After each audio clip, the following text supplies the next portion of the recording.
ഇന്നത്തെ നമ്മുടെ അതിഥി എന്ന് പറയുന്നത് തിയേറ്ററുകളിൽ വമ്പൻ ഹിറ്റായ പട്ടികളെ മെരുക്കാൻ പ്രേരിപ്പിച്ച റിംഗ് മാസ്റ്റർ അഥവാ പട്ടി മാസ്റ്റർ. തല കുത്തിപ്പിടിച്ചാൽ കക്കൂസ് കഴുകുന്ന ബ്രഷ് ആയിട്ട് ഉപയോഗിക്കാം. ഇനി നിങ്ങളും കേക്കെന്റെ കഥ. സർക്കസിൽ ജനിച്ചു വളർന്ന് അച്ഛന്റെ വെറുപ്പ് വാങ്ങിക്കുട്ടിയ സ്വന്തം തള്ളയേക്കൊന്നു ഭൂമിയിൽ വന്ന പിശാച് ഒരു നായകനാണ് നമ്മുടെ നായകൻ പ്രിൻസ്. നായകൻ വളർന്നു വലുതായ ശേഷം ഒരു വലിയ വീട്ടിൽ ജോലി കിട്ടുന്നു. ആ വീട്ടിലെ എലിസബത്ത് മാഡത്തിന്റെ കീഴിൽ പണിയെടുക്കാൻ.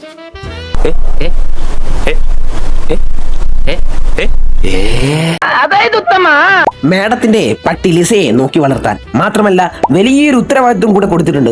പട്ടി പ്രസവിക്കാതെ നോക്കണം. പക്ഷേ പ്രിൻസിന് കൺട്രോൾ ചെയ്യാൻ പറ്റുന്നില്ല. Lisa got pregnant. That's simply not possible. Why isn't it possible? It's just not. Why not, you stupid bastard? തൊട്ടടുത്ത വീട്ടിൽ ഒരു കണ്ണ് കാണാത്തൊരു കുട്ടിയുണ്ട്. ആ കുട്ടിക്ക് ഒരു പട്ടിയുണ്ട്. ആ പട്ടിയാണ് ഈ കുട്ടിയുടെ തന്ത. തന്തയുടെ പേര് ടോബി. കണ്ണിനതം കാമനോട്ടം, ഹാ കാമനോട്ടം, കണ്ണിനതം കാമനോട്ടം. അങ്ങനെ ലിസ ഡൈഡ്. Diana Kane. പ്രിൻസും സംഘവും ഡയാനയെ വെച്ച് ഒരു സിനിമ എടുക്കാൻ പ്ലാൻ ചെയ്യുന്നു. സിനിമ എടുക്കുന്നതും അത് ഹിറ്റാവുന്നു. ഡയാന സിനിമ ഫീൽഡിൽ ഫേമസ് ആയപ്പോ അവിടെ ചെറിയൊരു കൺഫ്യൂഷൻ. ഇതേ സിനിമ ഫീൽഡിൽ വേറെ ഒരു മനുഷ്യ ഡയാന. അങ്ങനെ ഡയാനയും ക്ലാഷ് ആവുന്നു.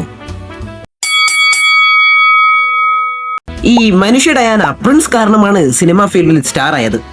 സിനിമ ഫീൽഡിൽ കയറിയതും പ്രിൻസിനെ തേച്ചു നമ്മുടെ ഡയാന.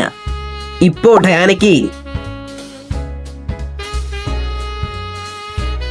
ഡയാന ആവുന്ന വിധത്തിൽ പട്ടി ഡയാനയും പ്രിൻസിനെയും തകർക്കാൻ നോക്കി. പക്ഷേ മനുഷ്യ ഡയാന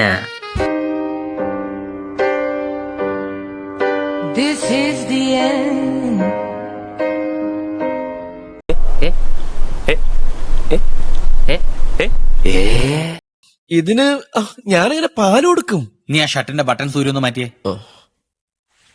ഇനി അത് വിശക്കുമ്പോ തന്നെ വന്ന് കുടിച്ചോളും.